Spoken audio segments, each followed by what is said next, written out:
AP ప్రభుత్వానికి అంటే ప్రభుత్వానికనే అనలేము, టీటీడీ తిరుమల తిరుపతి దేవస్థానం ఈవోకి అలానే ధర్మకర్తల మండలి ఇలా టీటీడీ అధికారులకు ఏపీ హైకోర్టు నోటీసులు ఇవ్వటం జరిగింది. ఎందుకు టీటీడీకి నోటీసులు ఇచ్చింది అనేది ఒకసారి కనుక మనం పరిశీలించినట్లయితే ఇది కొంచెం వెనక్కి వెళ్ళి తెలుసుకోవాల్సినటువంటి అంశం. ఇది 2014-19 మధ్యలో ఉన్నటువంటి అప్పటి టీడీపీ ప్రభుత్వం టీటీడీలో తిరుమల తిరుపతి దేవస్థానంలో వంశపారంపర్యంగా కొనసాగుతూ ఉన్నటువంటి అర్చకులకు కూడా రిటైర్మెంట్ పెడుతూ ఒక నిర్ణయం తీసుకుంది, పదవీ విరమణ.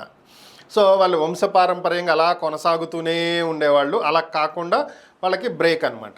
సో అప్పుడు దీన్ని అక్కడ ఉన్నటువంటి అర్చకులందరూ కూడా వ్యతిరేకించటం, కోర్టులకు వెళ్ళటం కూడా జరిగింది. అయితే కోర్టులో వాళ్ళే గెలిచారు.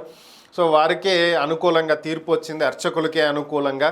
దాంట్లో భాగంగా మరలా వాళ్ళని నియమించాల్సినటువంటి పరిస్థితి. వీళ్ళందరికీ కూడా నాయకత్వం వహించి కోర్టు దాకా తీసుకువెళ్ళి ఎందుకు పోరాడిన వ్యక్తి రమణ దీక్షితులు.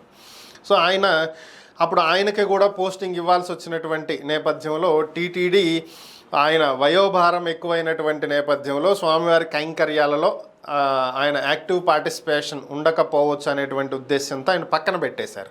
ఆయనకి మాత్రం పోస్టింగ్ ఇవ్వాల.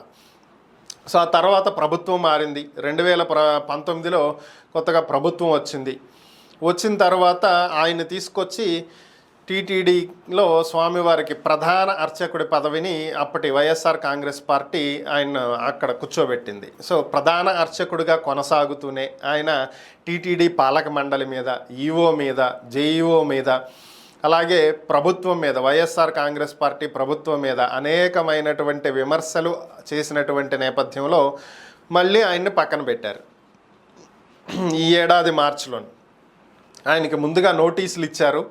ఆ తర్వాత ఆయన్ని పదవి నుంచి తప్పించారు. అయితే ఆయన ఇప్పుడు హైకోర్టుకు వెళ్ళటం జరిగింది. తనకు సరైనటువంటి విధంగా పద్ధతులు ఫాలో అవ్వకుండా ప్రభుత్వం ఈ నిర్ణయం తీసుకుందని, ఈవో నోటీసులు ఇవ్వకుండా సరైన కారణం చెప్పకుండా తన పదవి నుంచి తొలగించారు. కాబట్టి మరలా తన పదవి తనకి ఇప్పించాలి, తిరుమల తిరుపతి దేవస్థానం ప్రధాన అర్చకుడి పదవిలో తనని మరలా నియమించమని ప్రభుత్వాన్ని ఆదేశించమని చెప్పి ఆయన హైకోర్టుకి వెళ్ళారు. ఈ నేపథ్యంలోనే ఈరోజు ఆ కేసు విచారణకు వచ్చింది. కౌంటర్ దాఖలు చేయాల్సిందిగా టీటీడీకి ఏపీ హైకోర్టు నోటీసులు ఇవ్వడం జరిగింది. 4 వారాల పాటు ఈ కేసును వాయిదా వేసింది. మరి దీనికి ప్రభుత్వం ఏం సమాధానం చెప్తుందనేది చూడాలి.